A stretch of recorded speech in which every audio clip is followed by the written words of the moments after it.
Everyone, welcome to the Sonali Rathore classes. I hope you all are good. जैसे कि आपको पता है लास्ट वीडियो से जो हम क्वेश्चन बैंक के क्वेश्चन सीरीज डिस्कस कर रहे हैं, जिसमें आपके 1 मार्क्स के क्वेश्चन, 2 to 4 मार्क्स के क्वेश्चन। तो आज हम करेंगे 4 मार्क्स के क्वेश्चन। और ये जो क्वेश्चन है वो रिलेटेड किससे, हमारा जो फर्स्ट चैप्टर जो भी फिनिश हुआ है शीत युद्ध का दौर, जो आपकी क्लास 12 की पॉलिटिकल साइंस की फर्स्ट बुक का चैप्टर है। Okay, so now come to the question.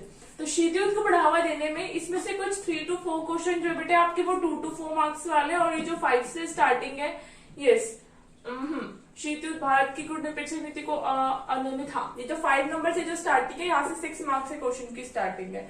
और ये जो 4 मार्क्स है आपके, और ये जो 4 क्वेश्चन है आपके 2 to 4 मार्क्स के। Okay, so now your first question is शीत युद्ध को बढ़ावा देने में अमेरिका किस प्रकार जिम्मेदार था। हाँ भाई बताओ, कैसे मतलब जिम्मेदार ठहराया गया अमेरिका को शीत युद्ध को बढ़ावा देने के लिए।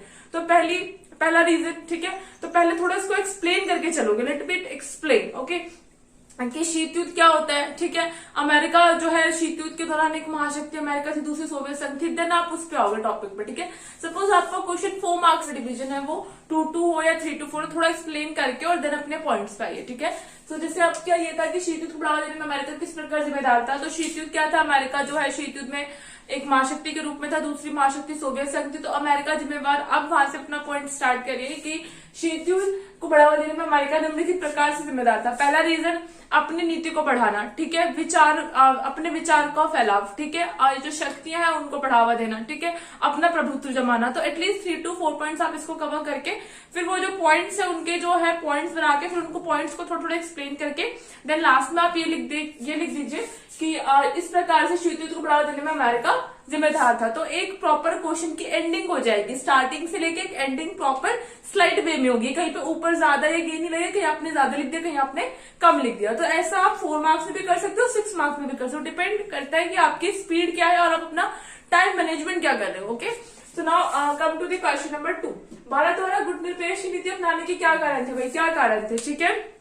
तो जब शीत युद्ध चल रहा था तब उसी समय भारत जो है नया नया आजाद हुआ था। भारत ना सोवियत संघ के खेमे में जाना चाहता था, ना अमेरिका के खेमे में जाना चाहता था। भारत ने दोनों से अलग रहकर एक नीति अपनाई, गुटनिरपेक्षता की नीति। और भारत द्वारा इस नीति को अपनाने के निम्नलिखित कारण थे, ऐसे प्रॉपर लैंडिंग। ओके, पहला कारण स्वयं को स्वतंत्रता की नीति अपनाना, ठीक है, दोबारा गुलामी ना बनना, आर्थिक विकास करना, ठीक है। तो ये रीजन लिख के तो निम्नलिखित कारण थे गुटनिरपेक्षता की नीति को अपनाने के, ठीक है। Now your third number question is गुटनिरपेक्ष आंदोलन के संस्थापक देशों के नाम लिख रही। तो बहुत ईजी है, 5 संस्थापक थे, प्रॉपर नाम लिख के, भारत से पंडित जवाहरलाल नेहरू, ठीक है। तो इस तरीके से 4 to 5 नाम लिख के, दैट्स इट।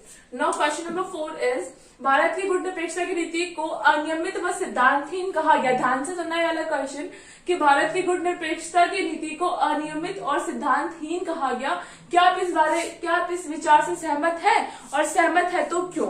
देखो बेटा, जब ये जो क्वेश्चन आते ना कि सहमत हो, नहीं सहमत हो तो क्यों, ठीक है, तो इसमें डिपेंड नहीं करता कि आपने क्या पढ़ा। अगर आपको ये लाइन सही लग रही है कि भारत की जो गुटनिरपेक्षता की नीति थी वो अनियमित और सिद्धांत विहीन है, ठीक है, तो आप लिख दो कि हाँ हम इस कथन से सहमत है, और आप क्यों सहमत हो वो पॉइंट्स लिख दो। अगर सहमत नहीं हो तो लिख दो नहीं हम इस कथन से सहमत नहीं है, और क्यों नहीं हो वो पॉइंट्स लिख दो। सपोज जैसे कि आप सहमत नहीं हो, ठीक है, हम इस कथन से सहमत नहीं है क्योंकि भारत ने हमेशा जो है प्रॉपर पॉइंट लिख दिया, ठीक है, कि हम इस कथन से सहमत नहीं है।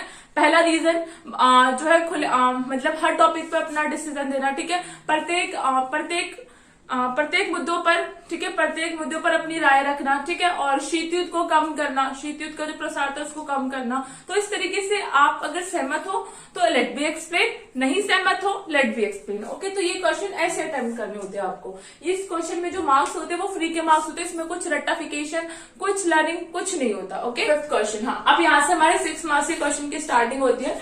तो हमारा 6 मार्क्स का पहला क्वेश्चन है, शीत युद्ध के दौरान भारत की अमेरिका और सोवियत संघ के प्रति विदेशी नीति क्या थी। शीत युद्ध के दौरान भारत की अमेरिका और सोवियत संघ के प्रति विदेशी नीति क्या थी। याद होगा 2 वीडियोज होंगी जिसमें मैंने आपको एक्सप्लेन करा कि भारत की नीति, भारत द्वारा शीत युद्ध के दौरान अमेरिका के प्रति भारत की नीति, और शीत युद्ध के दौरान सोवियत संघ के प्रति भारत की नीति। तो दोनों का कोलैब करके आपसे ये क्वेश्चन पूछ लिया गया फाइनली कि शीत युद्ध के दौरान भारत की अमेरिका और सोवियत संघ के प्रति विदेशी नीति क्या थी।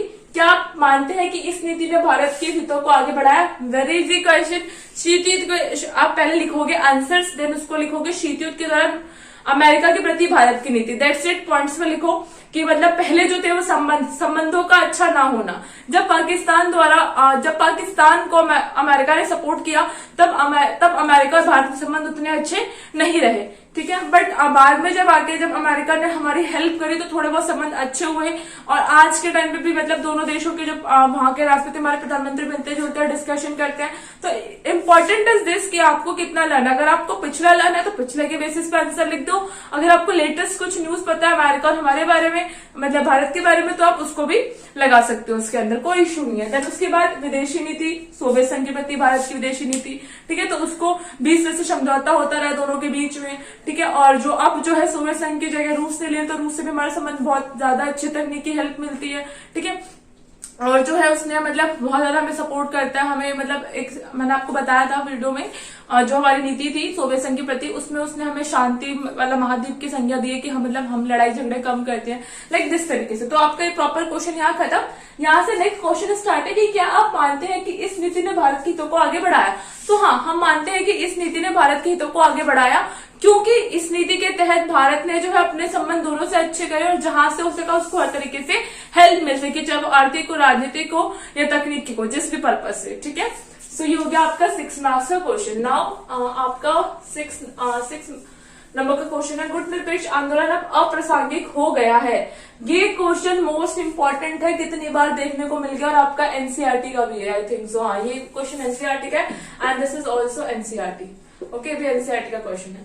तो गुट निरपेक्ष आंदोलन अब अप्रासंगिक हो गया है। आप इस कथन के बारे में क्या सोचते हैं, अपने उत्तर के समर्थन में तर्क प्रस्तुत करें। सो अगेन वैसा वही क्वेश्चन कि गुट निरपेक्ष आंदोलन से आप क्या समझते हो? गुट निरपेक्ष आंदोलन अप्रासंगिक, मतलब अप्रासंगिक का मतलब समझो पहले क्या होता है। तो अप्रासंगिक का मतलब होता है उतना यूजफुल नहीं रह गया, जो स्टार्टिंग में उसकी यूजफुलनेस थी, जो उसकी महत्व था, वो आज के टाइम पे इतना महत्व नहीं है। ऐसा है, अगर ऐसा है तो अपने उत्तर जो आप अपना आंसर दोगे, अगर आप मानते हो ऐसा है तो हाँ में आंसर दो, जैसे कि हाँ हम मानते हैं कि गुट निरपेक्ष आंदोलन अब अप्रासंगिक हो गया है, ये लिख दिया। बट इसको लिखने के बाद आंसर खत्म नहीं होगा, इसको एक्सप्लेन करना पड़ेगा, लेट बी एक्सप्लेन इट। तो क्यों हो गया आपको वो लिखना है, ठीक है। अगर आपको लगता है कि अब अप्रासंगिक, ऐसा नहीं है कि अब अप्रासंगिक है, ठीक है, तो आप लिखेंगे कि नहीं, गुट निरपेक्ष आंदोलन अब अप्रासंगिक नहीं हुआ है, अभी भी इसके बहुत ज्यादा महत्व है। महत्व किस चीज को लेके है, पहला लिख दोगे कि अब निशस्त्रीकरण, ये नहीं था कि पहले निशस्त्रीकरण पर बढ़ावा था, अभी भी निशस्त्रीकरण को इनहेंस करता है, बढ़ावा देता है, ठीक है। मानवाधिकार के मुद्दे हैं, आतंकवाद का मुद्दा, मतलब पहले जो मुद्दे थे शीत युद्ध को कम करने का मुद्दा था, अब उसको साइड करें क्योंकि शीत युद्ध चला गया तो मुद्दा भी गया। लेकिन आज के टाइम पे भी इसकी बैठकें होती हैं और जो है बहुत सारे नए नए टॉपिक पर डिस्कशन होता है, हर 3 साल में इसके नेता मिलते हैं। And the most important thing, अगर ये आंदोलन अप्रासंगिक नहीं होता तो इसमें ना देशों की संख्या बढ़ती, ना इसमें जो है इतने सम्मेलन होते, ठीक है। तो ये पूरा जो है आपका प्रासंगिक अगर आपको करना तो उस पर आप कर सकते हैं, ठीक है। तो ये 6 मार्क्स का क्वेश्चन हो गया। पहले लेट मी एक्सप्लेन, जैसे कि हम आपको बताते आ रहे हो स्टार्टिंग की, थोड़ा क्वेश्चन का इंट्रो दो। तो गुट निरपेक्ष आंदोलन क्या है, थोड़ा इंट्रो दो, फिर देन उसके बाद जो है अपने टॉपिक्स जो भी आपको प्रासंगिक के जो मुद्दे हैं वो क्लियर करते चलो। That's it. Now come to the question number 7। लंबे अरसे तक जो शीत युद्ध चला आ रहा है उस दौरान भारत का क्या रुख रहा? गुट निरपेक्ष की नीति ने हमारे हितों को किस प्रकार रक्षा करी? अगेन वही क्वेश्चन उठ के आ गया सीधा कि हमारी नीति ने किस प्रकार हमारी रक्षा करी, जो आपको मैंने वीडियो में पूरा टॉपिक डिस्कस कर रखा है। तो अब हमें बताना है कि शीत युद्ध के दौरान भारत की क्या रुख रहा शीत युद्ध को लेकर। तो शीत युद्ध को लेकर भारत का रुख ये था कि उसे शीत युद्ध को बढ़ावा नहीं देना, उसे मतलब ऐसे कान नहीं भरने, ना अमेरिका के कान भरने ना सोवियत संघ के कान भरने, उसको अपनी भूमिका ऐसी निभानी है कि जो शीत युद्ध है वो तीसरे विश्व युद्ध का रूप ना ले और वो कम हो जाए, ठीक है। इसको कम करने के लिए उसने दोनों से बातचीत करी, दोनों संबंध अच्छे बना के रखे, बहुत जगह पे हेल्प करी और मेन चीज उसने गुट निरपेक्ष आंदोलन बना लिया ताकि दोनों गुट से अलग रह के कुछ अपने ऊपर ध्यान दे सके, ठीक है। तो अब गुट निरपेक्ष नीति ने हमारे हितों को किस प्रकार रक्षा की? तो गुट निरपेक्ष की नीति ने हमारे हितों की रक्षा करी, हमें आजाद निर्णय लेने के लिए, ठीक है, हमारे आर्थिक हितों की रक्षा करने के लिए, हमारे स्वतंत्र रूप को बढ़ावा देने के लिए, ठीक है। स्वतंत्र यानी हर वैचारिक मुद्दों पे हम जो है हर विश्व राजनीति में जो भी टॉपिक्स है उन पर स्वतंत्र रूप से हम अपने राय विचार विमर्श प्रकट कर सके। That's it. Now come to the question number 8। नई अंतरराष्ट्रीय अर्थव्यवस्था से आप क्या समझते हैं?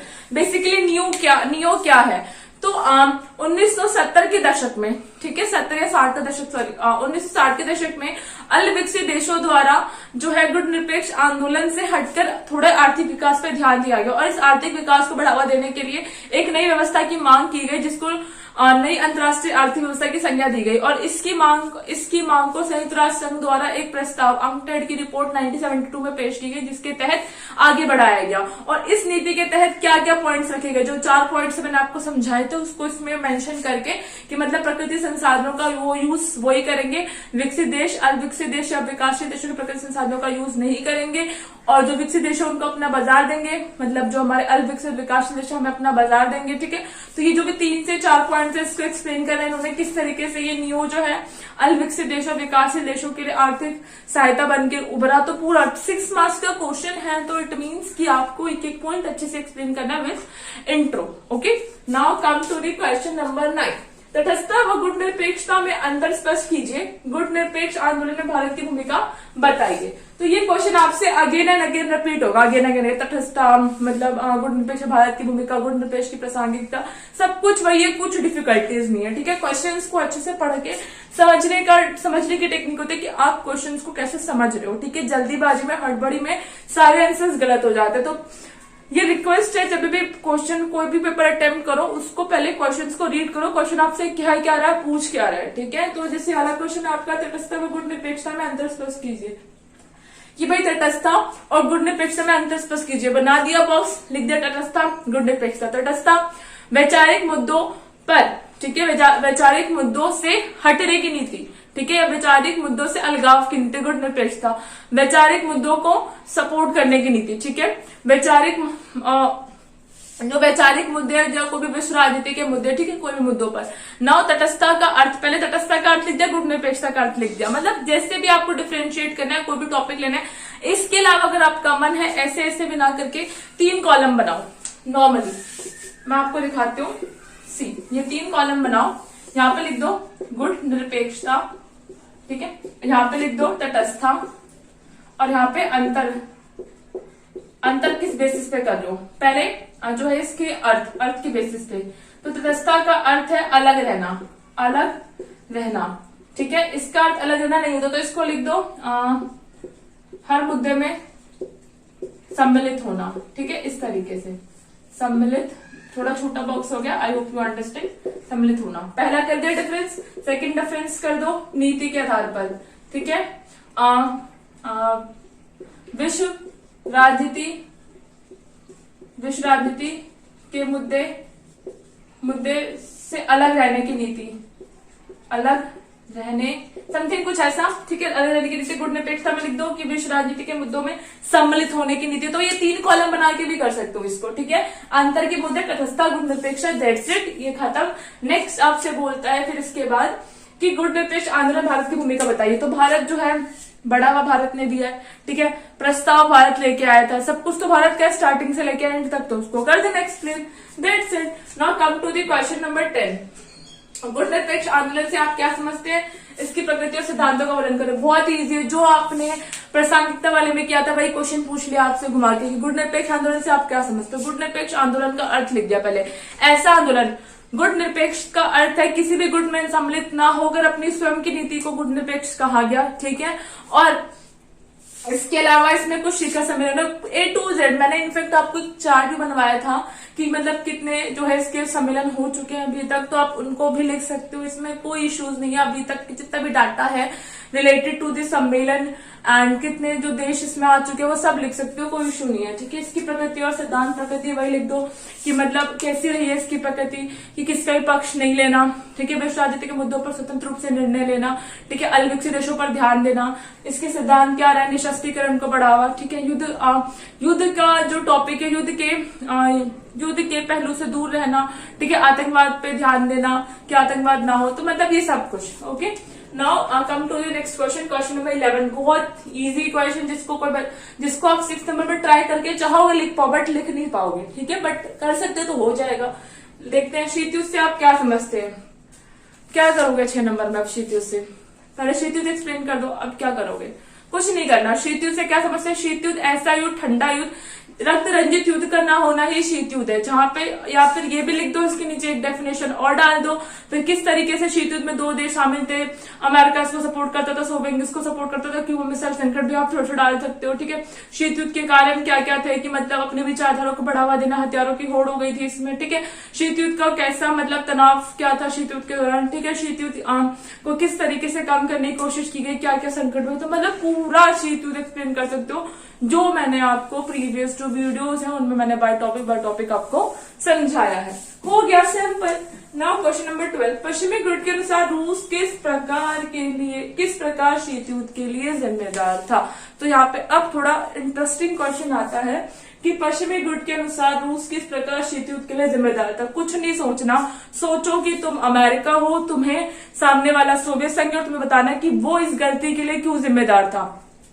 विस्तारवाद की नीति, विचारधारा के कारण। ठीक है, विस्तारवाद के जो रूस चाहता था कि मतलब अपने आप को बढ़ाना है, हर जगह समाजवाद कायम करना है। ठीक है, और ये याल्टा सम्मेलन में उसने उसको मना कर देते कि नहीं भाई मतलब ऐसा नहीं होगा। ठीक है, अब हर हमले में घुस जाना उसका।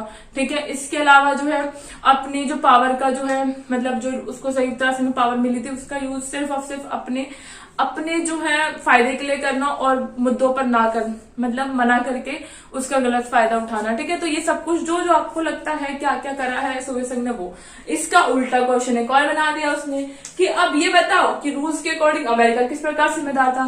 तो भाई अमेरिका के तो बहुत सारे रीजन है, जबरदस्ती युद्ध करना, अपने विचार को आगे बढ़ाना।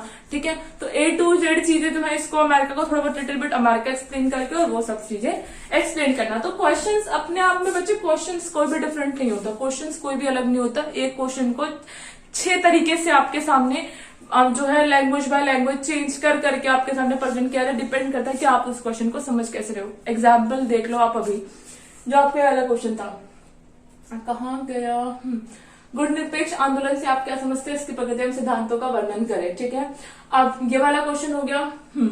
और जो है गुण निरपेक्ष आंदोलन में भारत की भूमिका, ये वाला भी थोड़ा बहुत इसी से रिलेटेड हो गया। गुण निरपेक्ष आंदोलन अब अप्रासंगिक हो गया, ये वाला भी। मतलब 3-4 क्वेश्चन ऐसे हैं जो एक जैसे ही है, पूछी इनमें एक ही बात गई है लेकिन घुमा फिरा के पूछी गई है। ठीक है, सो आई होप यू अंडरस्टैंड। आपको अब शायद आपको अच्छे से 1 मार्क्स 2 मार्क्स 2 से 4 मार्क्स कैसे बना सकता है जो आपका एग्जामिनर है क्वेश्चंस को, वो समझ में आ गया होगा। 6 मार्क्स का क्या पैटर्न होता है आपको ये समझ में आ गया होगा। सो हेजिटेट नहीं होना, नर्वस नहीं होना, क्वेश्चन को समझना है, देन इसको अटेम्प्ट करना है। ओके, सो मिलते हैं नेक्स्ट चैप्टर के साथ। आपका चैप्टर नंबर 1 फिनिश हो गया है, क्वेश्चन सीरीज पूरी डिस्कस हो चुकी है। ओके, सो नेक्स्ट चैप्टर के साथ जल्दी मिलते हैं। तब तक के लिए जो है सारे टॉपिक्स क्लियर करके रखिए, क्वेश्चंस की प्रैक्टिस करिए अच्छे से, जितने हो सके अपना ये जो चैप्टर है अच्छे से क्लियर करके चलो कि इसको दोबारा हमें पढ़ने की जरूरत ही ना पड़े। ओके, सो मिलते हैं नेक्स्ट वीडियो में नए चैप्टर के साथ। तब तक के लिए ध्यान रखिए अपना, stay home stay safe. Video अच्छी लगे तो उसको अपने फ्रेंड्स में शेयर करो, लाइक करो, सब्सक्राइब करो। कोई भी डाउट है तो कमेंट करके पूछ सकते हो, मैं ट्राई करूंगी आपके जो भी डाउट्स है उसको क्लियर कर सकूं। ठीक है, so bye bye, stay home stay safe, take care.